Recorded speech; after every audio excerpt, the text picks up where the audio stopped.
Aitäh! Teadaolevalt esimene eesti keelt sisaldav raamat, kui ketserlikult luterlik, läks põletamisele juba 24. novembril 1525. 10 aastat hiljem ilmus juba kakskeelne eesti ja alamsaksakeelne katekismus ja sellest säilinud 11 lehefragmenti leiti ühe teise köite kaanetäite materjalist.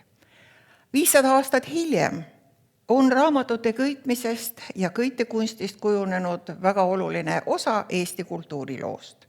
Ja 30 aastat tagasi hakkas Eesti köitekunstnike ühendus iga 5 aasta tagant korraldama rahvusvahelisi köitekunsti konkursnäitusi nimega Scripta Manent, kirjutatu on jääv. Ja sinna esitatakse autoriköiteid.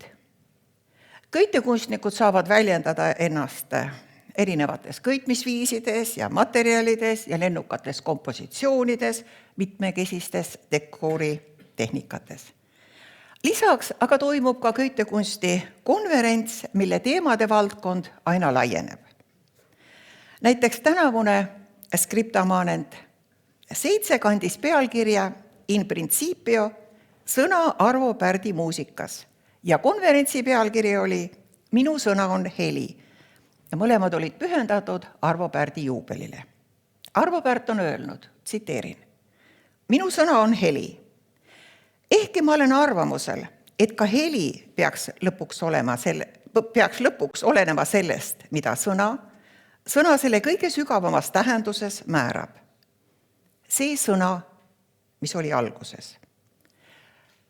Tekstikogumikuks oli köitekunstnikele valitud Arvo Pärdi keskuse poolt koostatud trükis In principio sõna Arvo Pärdi muusikas, mis heidab valgust ühele väga olulisele tahule Pärdi loomingus. See on helilooja teoste tekstidele, tekstide valikule ja sõnale selle avaramas, aga ka sügavamas tähenduses. Ja köitekunstnikel tuli nüüd tõlgendada Pärdi heliloomingut köitekunstilises vormis. Tõlgi seisukohast iseloomustab köitekunsti valdkonda lai spekter erinevaid erialasid, erinevate erialade oskussõnavara nii inglise kui eesti keeles. Tänavu oli konverentsil ettekandeid kavas 5. 2 olid seotud Arvo Pärdi loominguga. 1 käsitles visuaalset heli, see tähendab kujundlikkust ja tähenduskihte Pärdi käsikirjades. See eeldas kunstialast sõnavara. 2 sõna ja muusika suhet helilooja loomingus. Siin oodatakse tõlgid muusikateooria sõnavara ja arusaamist, mis on instrumentaalteosed tumma tekstiga. Samuti teadmisi piiblist, et oskaks tõlkida Johannese evangeeliumi algusvärsse, alguses oli sõna, sõna oli Jumala juures ja sõna oli Jumal. Ja teisi analoogseid tsitaate. 2 ettekannet olid seotud köitekunstiga. 1 analüüsiti käesoleva aasta köitekunsti konkursi tulemusi, 2 võttis aga kokku kõik 7 Scripta Manent näitust ja nende kujunduse. Nii lisandus tõlgi ettevalmistustöösse puhtalt köitekunsti oskussõnavara ja näituse kujundusega seondav. 1 ettekannetest käsitles 100 aasta taguseid nahakunsti töövõtteid, analüüsides Eduard Taska töökojas kasutatud tagurpidi-trüki taasleiutamist. Seega selleks konverentsiks valmistudes oli tõlgil vajaminevaid oskussõnavara valdkondi lausa 6. Läks ikka õieti. Köitekunst, maalikunst, muusikateooria, teoloogia, nahakunst ja näituse kujundus. Andes nõusoleku konverentsil sünkroontõlke tegemiseks, arvad, et tegu on köitekunstiga. Kuid tegelikkus on hoopis midagi muud, sest teadusettekannetes kasutatakse väga spetsiifilist teaduskeelt ja laiahaardelist loovprotsessi kirjeldamist. Köitekunsti konverentsi ja näituse korraldusmeeskond on alati olnud väga mõistev tõlkide suhtes. Nii saime ka seekord ettekanded või vähemalt teemat käsitlevad teadusartiklid eelnevalt kätte. Ja igal juhul on tõlgil sellest palju abi oma ettevalmistustööd tehes. Tõlk on omandanud vilumuse otsida materjali, et oskussõnavara 2 keeles üles leida ja end ootamatusteks ette valmistada. Ootamatusteks valmistumine tähendab muuhulgas ka seda, et igaks juhuks otsin, guugeldan, ega esineja antud teemal ei ole äsja mingit ettekannet pidanud, eriti siis, kui tema ettekande materjali ei ole tõlgile eelnevalt saadetud. Alustame aga pärdist ja muusikast. Ettekandes pärdi ja muusika seostest on juttu Mihhail Hodorkovskile pühendatud sümfooniast number 4 Los Angeles, keelpilliorkestrile, harfile, timpanitele ja löökpillidele. PowerPointis oli vanavenekeelne tekst kaanon kaitseinglile konsublimita. Igaks juhuks on otstarbekas otsida üles see tekst ka inglise keeles. Mine neid ootamatusi tea, äkki läheb vaja. Otsisin ülesse ja hästi tegin, sest läks vaja tsiteerida. Ühel või teisel määral koostab iga tõlk, või vähemalt on soovitatav koostada, eelseisva tõlketöö jaoks sõnastik. Tuttava teema jaoks on sõnastik lühem, sageli täiendus juba varem koostatud sõnastikule, keerulisema ja tundmatuma teema puhul on see pikem. Mõnikord 1-leheküljeline, mõnikord mitmekümne lehe pikkune, formaatki erineb. Kes valmistab selle Excelis, kes teeb Wordi dokumendina. Mina olen köitekunsti sõnastikku koostanud omale juba viimased 15 aastat ja see on rohkem kui 40 lehekülge pikk. Täiendanud olen seda igas Scripta Manent konverentsi ettevalmistustöö käigus. Ettevalmistuse käigus otsin tõlgina inspiratsiooni ja sõnavara Tallinna ja Tartu ülikooli, Eesti Kunstiakadeemia ja Kõrgema kunstikooli Pallas magistri- ja doktoritöödest. Ingliskeelsed kokkuvõtted eestikeelsetele töödele ei ole sageli usaldusväärsed ega sisalda korrektset terminoloogiat inglise keeles. Loomulikult võivad probleemid tekkida ka vastupidi ja väga hea meel oli praegu kuulata, et suurt tähelepanu oli pööratud just nimelt sellele eestikeelse kokkuvõtte sisule, nii et niisugustest asjadest on tõlgile abi. Ja oma praktikast võin meenutada paari aasta tagust juhtumit, kus mulle helistas Kunstiakadeemia magistritudengi ema ja palus tõlkida kiiresti magistritöö 1-leheküljeline kokkuvõte. Pojal pidi magistritöö kaitsmine olema juba 2,5 tunni pärast, aga kokkuvõtet veel ei olnud, noormees alles kirjutas. No loomulikult ei võtnud ma seda tööd vastu, sest asjakohast sõnavara või terminoloogiat ei oleks ma niimoodi laest ja lammist osanud leida. Suureks abiks on nüüd köitekunsti konverentside puhul olnud köitekunsti näituse kataloogid, need on alati 2 keeles ja iga autori köite kohta on toodud ka väike tutvustus. Ja siin on üks konkreetne näide. Nagu te näete, papp on tõlgitud 2 erineval viisil, cardboard ja millboard.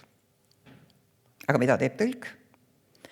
Kuna papp ja kartong on köitekunsti ja autoriköidete puhul üsna sageli korduv, siis otsin üles ingliskeelsed määratlused.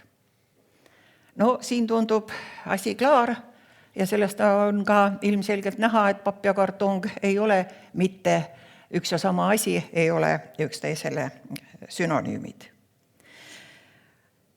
Ja nüüd on mul vaja aru saada ikkagi selle papi ja kartongi täpne erinevus, et kuidas siis nende vastetega lood on.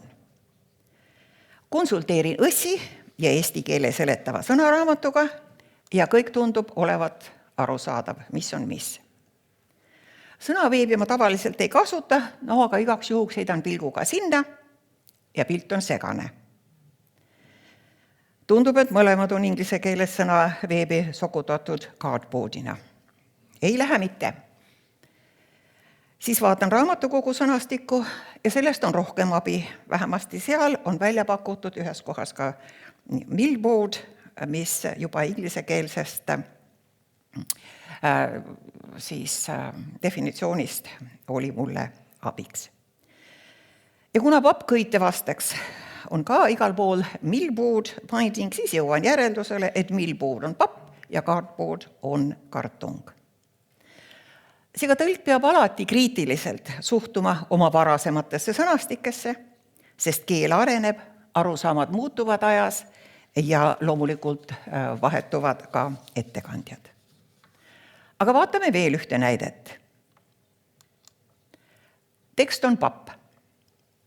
Selle kirjapilt on eesti keeles üsna mitmekesine ja ma selles osas seisukohta tõlgina ei võta. 25. aasta või käesoleva aasta Scriptamanen kataloogis on see siis kombinatsioonis tekst on papp, tekst on cardboard. Aga mul on ka 2010. aasta kataloog käepärast ja seal on kirjas hoopistükkis tekst on ja on tekkinud sinna üleliigne T-täht ja see on mõlemas keeles. Konkreetne ja korrektne tootemargi nimi inglise keeles on tekst on ja seda T-tähte seal ei ole. Aga toon veel ühe näite. Kaltsukartong. Kataloogis tõlgitakse seda inglise keelde mitmel erineval moel ja ka eesti keeles on heal lapsel mitu erinevat varianti. Tegemist on madalmaade Zaandami piirkonnas puuvillriide ümbertöötlemisel käsitsi valmistatud tugeva kartongiga. Ja selle inglisekeelne korrektne vaste on Zange board. Kuid konverentsi ettekanded on täis üllatavaid pöördeid. Kujutavast kunstist näituse kujunduse elementideni. Visuaalse heli ja kujundlikkuse kohta käive ettekanne tutvustab muuhulgas ka renessansiaegset maalikunsti. Kõik 7 köitekunsti konkursnäitust kujundanud kunstnik kirjeldab kujundatavate ruumide eripära ja köitevitriinide mõõtmeid. Nahakunsti ettekanne algab Eduard Taska töökojas valmistatud unikaalsetest prototüüpidest, ainsatest omataolisest tänaseni säilinud naiste ridikülidest. Edasi käsitleb see sama ettekanne trükitehnilisi võtteid ja jõuab välja eksperimentaalsete töövõteteni. Ja selgituseks tuleb öelda, et järgnevat teksti on ka eesti keeles keeruline mõista, seda enam sellest aru saada ja tõlkida ning esinejaga sammu pidada. Meil tuli aga seda tõlkida kuulmise järgi. Tsiteerin. Tehnika unikaalsuse ja potentsiaali tõttu jätkasime selle edasiarendamist ja kaasajastamisega 3 suunal. Esiteks katsetasime odavate ja kättesaadavate trükiplaadi materjalide ja valmistamismeetoditega. Näiteks CNC freesisime MDF-plaadist ja lasergraveerisime linoleumist trükiplaadi. Laserlõikust kasutasime nii niiskuskindla elektriisolatsiooni papi kui erinevate plastikplaatide musterdamiseks. Teiseks uurisime eritüübiliste mustrite mõju tagurpidi trüki õnnestumisele. See tähendab, katsetasime mustri ja selle tausta mahu vahekordadega. Lahendustega, kus mustri osa jääb trükkidest taustast kõrgem ja heledam või vastupidiselt madalam ja tumedam. Kui seni trükkisime kõik katsed taimpargitud nahale, et tulemused erinevast materjalist trükiplaatidega oleksid võrreldavad, siis 3. uurimissuunana asusime tagurpidi trükki katsetama erineva parkimisviisi ja pinnaviimistlusega nahkadel, tekstiilidel, pestaval paberil, korkkangal ning viimaks taaskasutusmaterjalidel, nagu nahajääkidest pressitud materjalil, kiudkangajääkidel ja veekindlatel kohvi ning koeratoidupakenditel. Tsitaadi lõpp. Õnneks oli meil ettevalmistuseks saadetud teadusartikkel, millel ettekanne põhineb, aga etteloetavat teksti on keeruline tõlkida igal juhul. Tõlgid paluvad tavaliselt enne konverentsi ettekandeid, et saaks end ette valmistada. Ärge kartke, tõlk, kes palub materjali, ei ole algaja ega kehv. Võtke seda hoopis nii, et tõlk on vastutustundlik ja tahab parimal võimalikul moel aidata kaasa teie teadusettekande edukusele. Pigem kartke tõlki, kes ei ole ettevalmistusest huvitatud. 1957. aasta raamatu köitmise juhises on kirjas õpetus. Kui kogenud köitjaga ei ole, teeb ta suure vea, kui arvab, et ta teab köitmisest kõik ning tal ei ole enam midagi õppida, mistõttu tal pole tarviks omaks võetud töövõtteid muuta. Seda parafraseerides võib öelda, et tõlk ei tea kunagi kõike ja tal on alati midagi juurde õppida. Aitäh!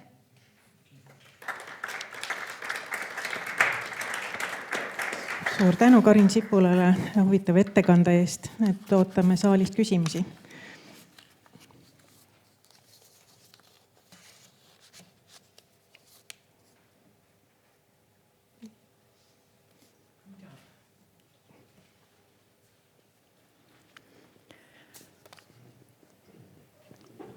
Ma arvan, et siit saime järjekordselt kinnitust sellele, et on vahe nende vahel, kes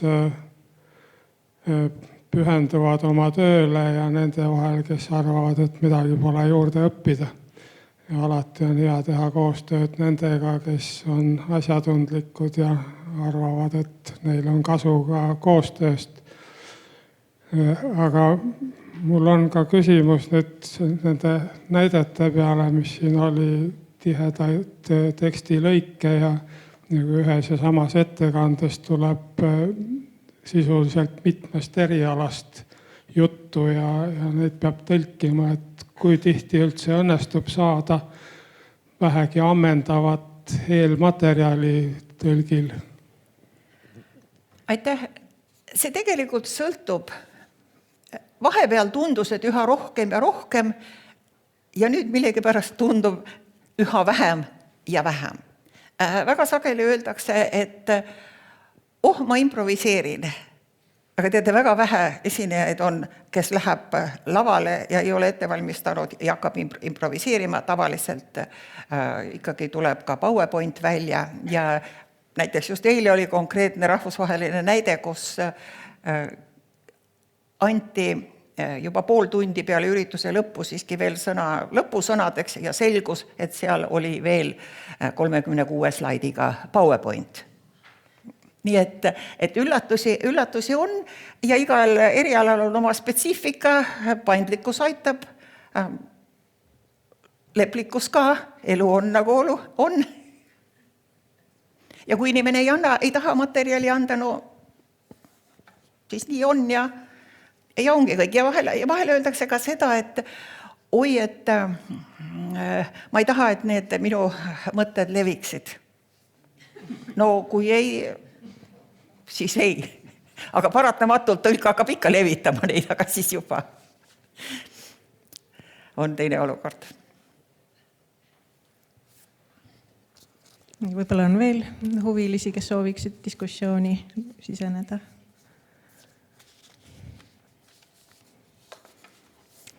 Tundub, et kõik on selle ettekande lummuses, et ma samamoodi tänan väga huvitava temaatika eest.